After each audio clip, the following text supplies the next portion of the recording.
شهر رمضان الذي أنزل فيه القرآن فيه یتیما اکرمہ اللہ یوم یلقاہ. اگر کوئی اس مہینے میں یتیم کے اکرام کرے، یتیم کی عزت کرے، خدا اس کی عزت کرے گا روز ملاقات خدا کے ساتھ. ملاقات کے دن خدا اس کی عزت کرے گا، خدا عزت کرے گا ملاقات کے دن. اہم چیز ہے کیونکہ اکرام روحانی غذا ہے، روحانی ضرورت ہے. انسان کو چنانچہ جسمانی ضرورت ہے، کھانا پینے کی ضرورت ہے، آکسیجن کی ضرورت ہے، مکان کی ضرورت ہے، کپڑے کی ضرورت ہے، اسی طرح سے روحانی غذا کی ضرورت ہے. اکرام انسان کی روحانی غذا ہے. اسلام اصلاً انسان کی تربیت کے لیے جس راستے کو انتخاب کیا ہے وہ اکرام ہے. عزت دو اور تربیت کرو. عزت دو اور تربیت. آدمی کو احساس ہو جائے میں عزیز ہوں، میں باشخصیت ہوں، میں بزرگوار ہوں، میری بڑی حیثیت ہے، تو پھر غلط کام کر کے اپنی حیثیت کو خاک میں نہیں ملائے گا. چھوٹے بچے بھی اپنی توہین کے لیے شرمندہ ہو جاتا ہے. اسی لیے عزت. آپ بس اوقات ہم بڑے لوگوں کے سمجھ میں نہیں آتا، بچے کو ڈانٹ لیتے ہیں سامنے لوگوں کے. اپنے بچے کو بھی لوگوں کے سامنے شرمندہ نہیں کرنا چاہیے. اس کے روح کو مجروح کرتے ہیں. نہ شرمندہ کرنا چاہیے، اور بلکہ تنہائی میں بھی، یہ نہیں کہا لوگوں کے پاس، تنہائی میں بھی اگر آپ کہیں گے یہ نالائق بچہ ہے، یہ ذلیل ہے، یہ وہ ہے، یہ وہ ہے، یہ بچہ کیا ہو جائے گا؟ نالائق ہو جائے گا. آئندہ اس کی شخصیت ختم ہو جاتی ہے.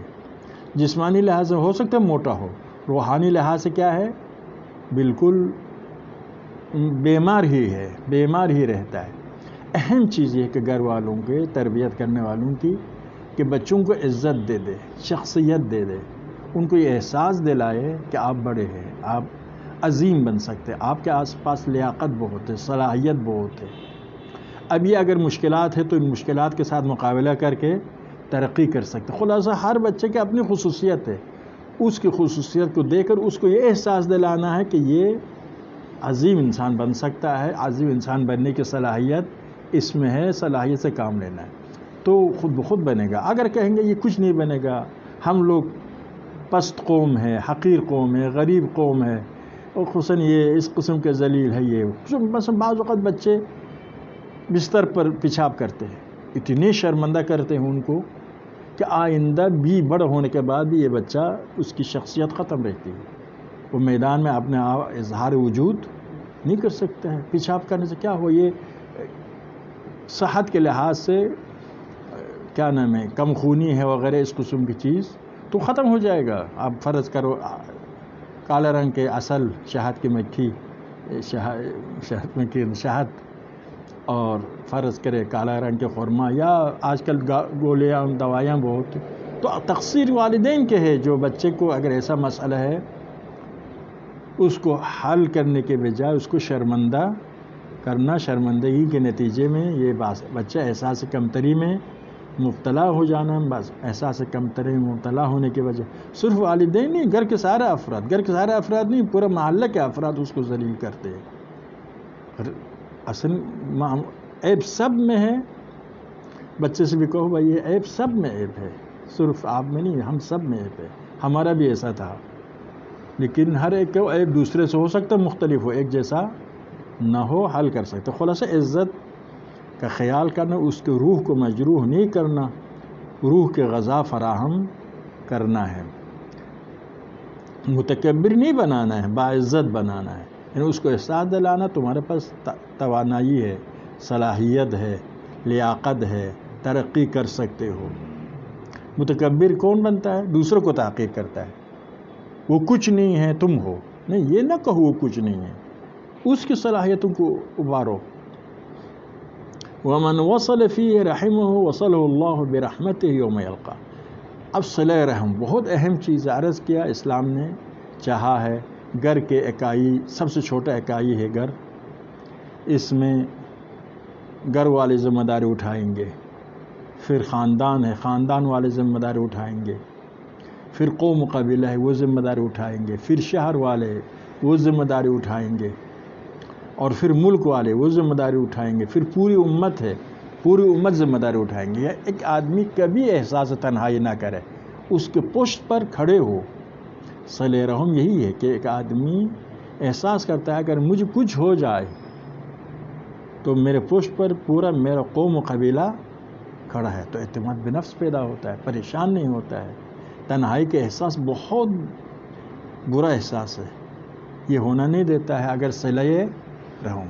آپ جانتے ہیں صلہ رحم یہ ہے کہ رحم جو ہے، رشتہ دار جو ہے ایک دوسرے کے نزدیک رہتے ہیں، ایک دوسرے کے نزدیک رہنے سے اختلافات بھی ہو جاتا ہے،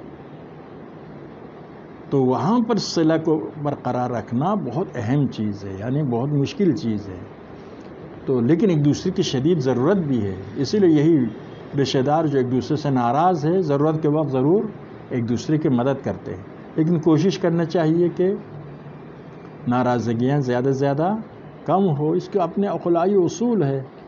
رحم یعنی کیا ہے؟ ایک رحم سے نکلے ہے۔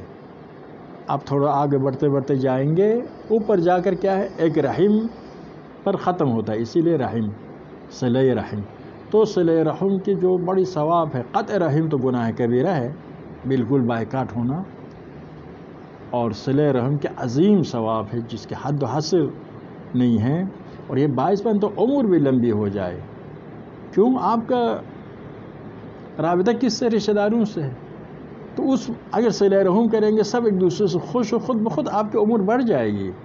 خوشی عمر بڑھنے کا باعث بنتا ہے، پریشانی عمر گھٹنے کا باعث بنتا ہے۔ معنوی بھی وجوہات ہے، میں اس معنوی وجوہات کو تو خدا جانتا ہے، ہم نفسیاتی وجوہات بیان کر رہے ہیں۔ انسان کے مرنے کی ایک اہم وجہ پریشانیاں ہیں۔